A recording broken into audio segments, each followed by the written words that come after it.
salah satu bangun datar yang memiliki isi lengkung yaitu lingkaran. Tahukah kalian apa itu lingkaran? Jadi, lingkaran adalah kumpulan titik-titik yang berjarak sama dengan satu titik tertentu. Sebelum kita menghitung luas dan juga keliling lingkaran, terlebih dahulu kita memahami unsur-unsur dari lingkaran. Perhatikan gambar lingkaran berikut ini. Nah, pada gambar tersebut terdapat unsur-unsur dari lingkaran. Unsur yang pertama yaitu titik pusat. Titik pusat adalah titik yang menjadi pusat lingkaran yang terletak tepat di tengah lingkaran. Unsur yang kedua, jari-jari lingkaran. Jari-jari lingkaran adalah jarak antara pusat lingkaran dengan titik pada lingkaran. Unsur yang ketiga yaitu diameter. Diameter adalah garis yang menghubungkan dua titik pada lingkaran melalui titik pusat. Yang keempat, busur lingkaran. Busur lingkaran adalah garis berbentuk melengkung pada tepian lingkaran. Yang kelima, tali busur. Tali busur adalah garis yang menghubungkan dua titik pada lingkaran. Yang keenam, juri lingkaran. Juri lingkaran adalah daerah yang dibatasi oleh busur lingkaran dan dua jari-jari lingkaran. Yang ketujuh, tembereng. Tembereng adalah daerah yang dibatasi oleh busur lingkaran dan juga tali busur lingkaran.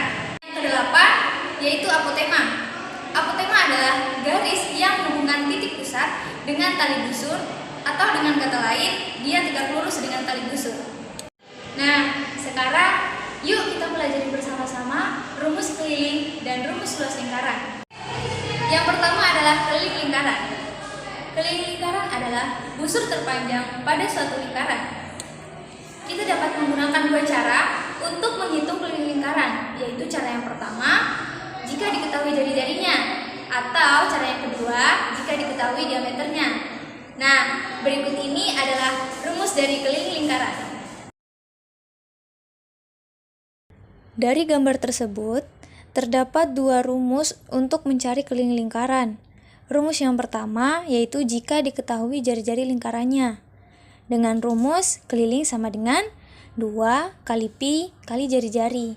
Untuk rumus yang kedua, jika diketahui diameter lingkarannya. Dengan rumus keliling sama dengan pi kali diameter.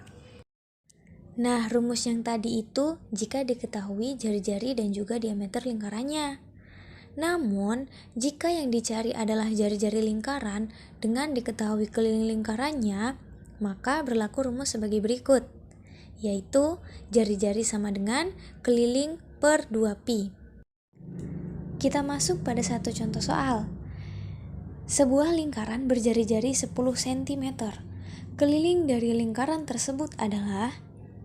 Nah, jadi adik-adik, langkah pertama yang akan kita buat adalah kita tulis hal-hal yang diketahui pada contoh soal tersebut. Di situ yang diketahui adalah jari-jari dari lingkarannya, yaitu 10 cm.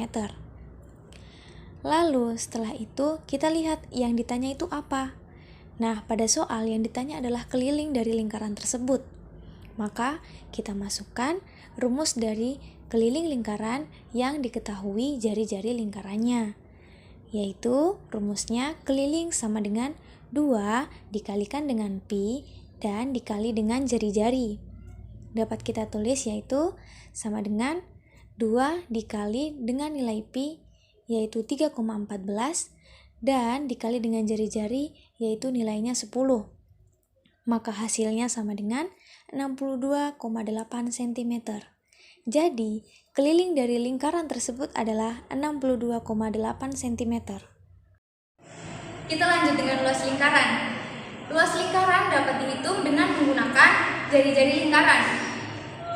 Jika yang diketahui diameternya, maka ubah diameter menjadi jari-jari dengan cara membagi diameter dengan 2. Nah, berikut ini adalah rumus luas lingkaran. Yaitu luas sama dengan pi kali jari-jari pangkat 2. Kita masuk pada contoh soal. Perhatikan soal berikut ini. Dari contoh soal tersebut, dapat diketahui bahwa diameter lingkaran sama dengan 14 meter. Maka untuk jari-jarinya yaitu 14 dibagi dengan 2 sama dengan 7 meter. Dan untuk nilai pi-nya sendiri kita ambil 22/7. Nah, langkah selanjutnya yaitu kita masukkan nilai yang telah diketahui ke dalam rumus luas lingkaran. Sehingga dapat kita tuliskan rumus luas lingkaran yaitu luas sama dengan pi kali r atau jari-jari pangkat 2 sama dengan 22/7 dikali 7 pangkat 2. Sehingga hasilnya yaitu 22/7 dikalikan dengan 49. Dan hasil akhirnya yaitu 154 meter persegi. Karena setiap 11 meter persegi akan ditanam satu jenis bunga, maka banyaknya jenis bunga yang ditanam sama dengan 154 dibagi dengan 11. Dan hasilnya yaitu 14. Jadi, terdapat 14 jenis bunga yang berbeda yang akan ditanam di taman. Nah, adik-adik, itu tadi merupakan penjelasan tentang materi lingkaran. Agar kalian dapat memahami lingkaran dengan lebih baik lagi, kalian bisa lebih sering melakukan latihan-latihan soal yang berkaitan dengan lingkaran. Sekian video yang kami buat, semoga